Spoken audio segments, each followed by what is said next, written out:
Morning बच्चों, आज आपकी 21 सितंबर 2020 को हिंदी की वर्कशीट नंबर 34 में प्रेमचंद के फटे जूते उसका सेकंड भाग दिया गया है। यह आपकी जो हिंदी की पुस्तक है क्षितिज, उससे लिया गया है और इसके जो लेखक का नाम है वो है हरिशंकर परसाई जी। तो इसमें ये तस्वीर में जो दिखाई दे रहे हैं ये प्रेमचंद जी हैं, मुंशी प्रेमचंद जी, जिनका कि असली नाम जो था वो धनपत राय था। ठीक है, ये इनकी पत्नी है और पाठ का जैसे कि नाम है प्रेमचंद के फटे जूते। तो इस पिक्चर में, इस फोटो में उनके जो जूते हैं वो फटे हुए हैं और उन्हीं को लेकर के लेखक ने इस पाठ को व्यंग्यात्मक रूप से लिखा है। तो हम देखते हैं क्या लिखा है पैराग्राफ में। मैं चेहरे की तरफ देखता हूँ, क्या तुम्हें मालूम है मेरे साहित्यिक पुरखे। देखो इसमें एक शब्द आया है पुरखे। पुरखे यानी कि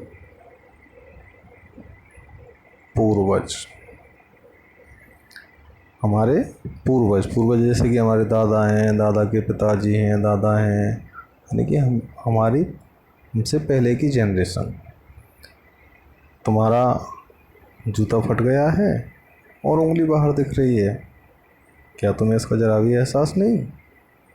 जरा लज्जा संकोच है झेप नहीं। लज्जा यानी कि शर्म। तुम्हें शर्म नहीं आ रही है? तुम्हारा जूता फटा हुआ है और तुम फोटो खिंचवा रहे हो। क्या तुम इतना भी नहीं जानते कि धोती को थोड़ा नीचे खींच लेने से उंगली ढक सकती है? यानी कि अगर तुम चाहते तो अपने फटे हुए जूते छुपा सकते थे, लेकिन फिर भी तुम्हारे चेहरे पर बड़ी बेपरवाही, बड़ा विश्वास है, यानी कि तुम बड़े कॉन्फिडेंस से बैठे हो। फोटोग्राफर ने जब रेडी प्लीज कहा होगा तब परंपरा के अनुसार तुमने मुस्कान लाने की कोशिश की होगी। दर्द के गहरे कुएं के तल में कहीं पड़ी मुस्कान को धीरे धीरे खींचकर ऊपर निकाल रहे होंगे कि बीच में ही क्लिक करके फोटोग्राफर ने थैंक यू कह दिया होगा। विचित्र है यह अधूरी मुस्कान। यह मुस्कान नहीं, इसमें उपहास है, व्यंग है। उपहास यानी कि किसी का मजाक बनाना। देखो यहाँ पर लेखक व्यंग्यात्मक रूप से बात कर रहा है और वो ये कहना चाहता है कि इतना बड़ा लेखक होकर के, इतना बड़ा कथाकार होकर के, मुंशी प्रेमचंद जी बहुत बड़े कथाकार थे और फिर भी इतने साधारण जीवन में रहते थे। उनके जूते फटे हुए हैं, उन्हें कोई चिंता ही नहीं है। जैसे आजकल लोग करते हैं अपना स्टेटस दिखाने के लिए और बहुत शान शौकत अपना शो अप करते हैं, दिखाते हैं, लेकिन ऐसा उनके साथ नहीं था। तो इसके प्रश्नों को देखते हैं हम। प्रश्नों में क्या है,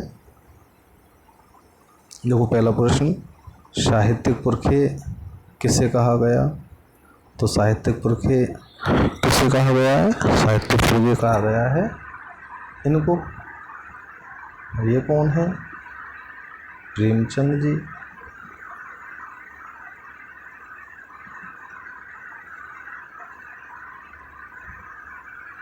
आप अपने पुरखों के बारे में क्या जानते हैं? तो ये जानकारी आपको अपने से देखनी है।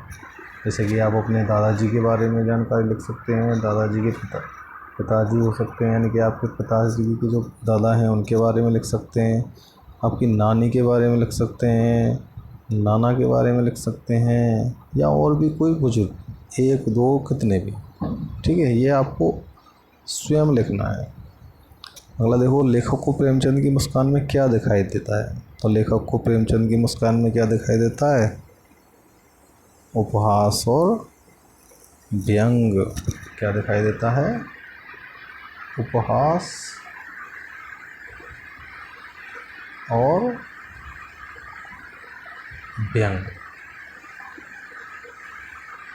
ठीक है बच्चों, आगे चलते हैं। आगे देखो, लेखक के अनुसार प्रेमचंद ने फ़ोटो क्यों खिंचवाया होगा? आप अपनी फ़ोटो कब खिंचवाते हैं? तो लेखक ने प्रेमचंद जी ने फ़ोटो क्यों खिंचवाया होगा? वैसे आप पाठ पढ़ोगे किताब से तो आपको पता लगेगा। लेखक ने कहा है कि या तो आप पत्नी के कहने पे जिद पे खिंचवाया होगा, या तो इनकी पत्नी ने जिद की होगी, या ही हो सकता है कि ऐसे ही मन कर गया हो उनका। ऐसे जो पाठ में लिखा है वो यही है कि प्रेमचंद जी ने पत्नी की जिद पर फ़ोटो खिंचवाया होगा, क्योंकि उन्हें तो शौक था ही नहीं दिखावा करने का। आप अपनी फ़ोटो कब खिंचवाते हो? देखो यहाँ भी आपको अपने आपसे उत्तर लिखना है। देखो आप फ़ोटो कब कब खिंचवाते हो? वैसे आजकल तो लोग बस कैमरा निकालेंगे, सेल्फी लेते रहते हैं दिन भर, पार्टियों में, शादी में, ठीक है, कहीं पिकनिक पे जाते हैं, घूमने जाते हैं, जब फ़ोटो खिंचवाते हैं पिकनिक पर, और पार्क में, मेले में, मॉल में जाते हो तुम, खिंचवाते हो। और मान लो कहीं कोई सिनेमा में गए, तब भी हम लोग फ़ोटो खींचते हैं अपनी। आजकल तो कैमरे, फ़ोन में ही कैमरा है उसी से। तो ऐसी जगह हैं, और आप अपने हिसाब से लिख सकते हैं कहाँ कहाँ आप फ़ोटो खिंचवाते हैं, खींचते हैं। लेखक प्रश्न नंबर 4 देखेंगे। लेखक को ऐसा क्यों लगता है कि ऐसे फ़ोटो खिंचाते हुए प्रेमचंद को लज्जा संकोच या झेप होना चाहिए था?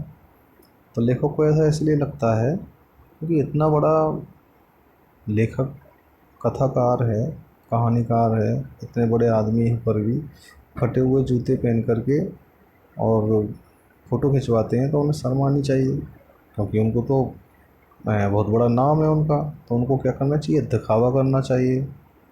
ठीक है। प्रश्न नंबर 5, जो कि आखिरी प्रश्न है, आगत शब्द यानी कि विदेशी शब्दों को छांटिए।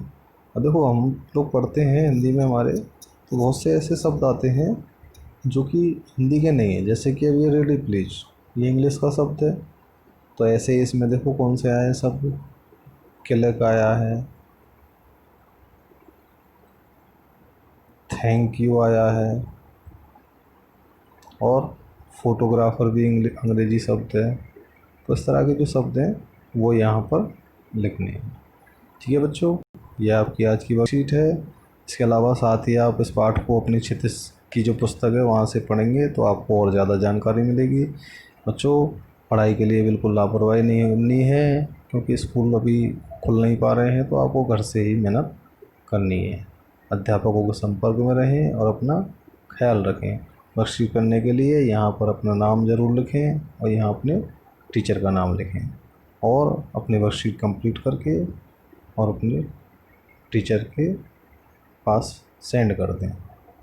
ओके बच्चों, वीडियो अच्छा लगा हो तो लाइक करें और सब्सक्राइब ज़रूर कर लें, जिससे कि आपको जब अगला वीडियो आए तो आपको तुरंत पता लग जाए। Good bye.